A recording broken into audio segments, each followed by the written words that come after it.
In February, I announced that the Federal Reserve Bank of Minneapolis was launching an initiative to develop a plan to end the problem of too big to fail banks. And I committed us to releasing our plan by the end of the year. Today, we are fulfilling that commitment. I believe our initiative demonstrates the strength of the distributed structure of the Federal Reserve System that Congress created more than 100 years ago, which they designed to encourage a diversity of perspectives on important economic issues.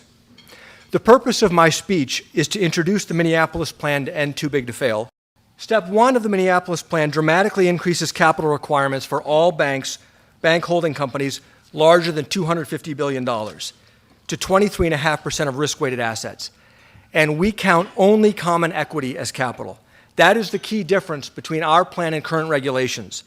Current regulations also set 23.5% as the total amount of loss absorption that the largest banks must have, but current regulations consider long-term debt in that amount. We do not. History has shown that long-term debt is not useful protection against losses in a crisis. That's why we insist on common equity. Step 2 of the Minneapolis Plan then calls on the U.S. Treasury Secretary to analyze and certify that individual large banks are no longer too big to fail.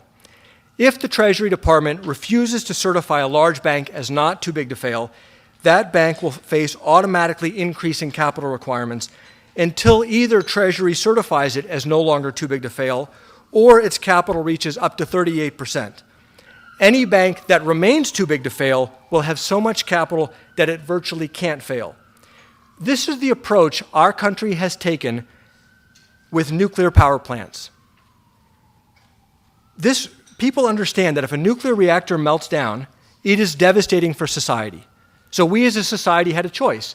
We could either ban nuclear power, which we chose not to, or we could regulate it so strongly that we've truly minimized the risk of failure. That's what the Minneapolis Plan does for the largest banks in America.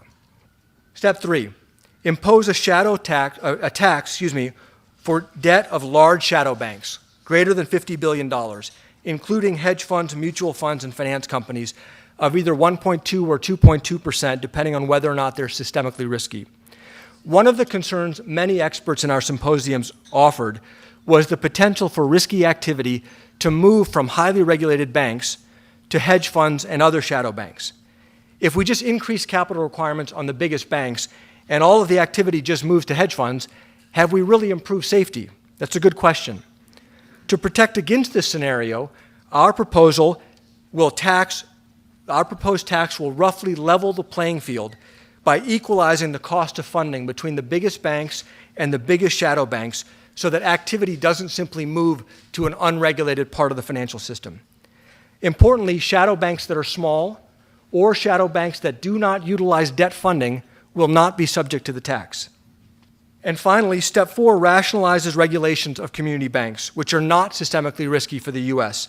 and that do have a vital role to play in the American economy. Banks with less than $10 billion in assets should be subject to a much simpler and less burdensome regulatory framework that reflects their relative lack of risk in the economy.